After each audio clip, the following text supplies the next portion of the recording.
This week on Inside the Investigation, a sneak peek into the latest episode of KXAN's Catalyst, hosted by our Director of Investigations and Innovation, Josh Hinkle. The newest episode gives you an update on the unsolved 1965 death of 13-year-old Danon Lewis and explains how KXAN's investigation into her death is impacting policy now. We've been looking at the case from 1965. You were related to Danon, right? Yes, she was a second cousin. A few of the family members have searched our minds, and none of us came up with any plausible reason that we could see where she would take her life, because I don't think she died by her own hand. It was just going to be too hard to solve, and it was just easier just to say, somebody took their own life, close the book, we'll move on to the next thing. And I think that did happen.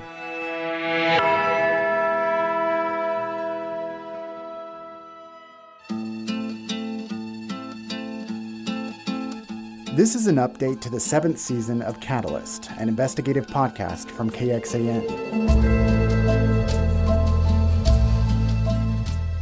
I'm your host, Josh Hinkle.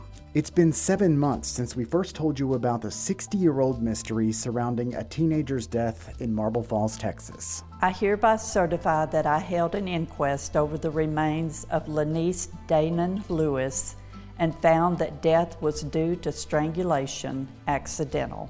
This was signed by C.B. Wall, the Justice of the Peace. A Justice of the Peace is an elected position. So with any elected position, there's always the question about politics. You know, now you look back on it and you think politics does play a role in everything. You know, they're all trying to look as good and not have a bunch of unsolved cases laying around.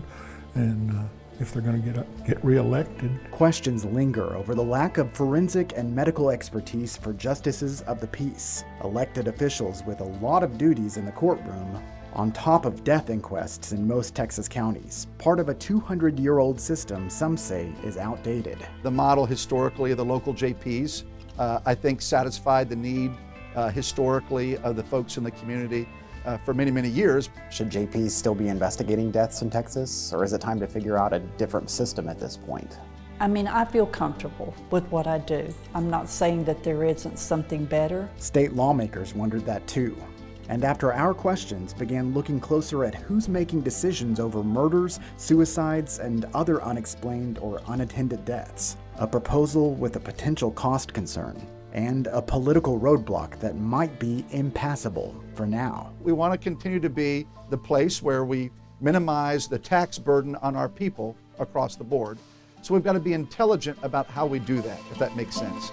To hear the whole episode, search for KXAN Catalyst wherever you get podcasts.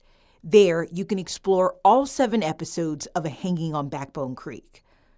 We release a new episode every Friday morning on the KXAN Investigates podcast.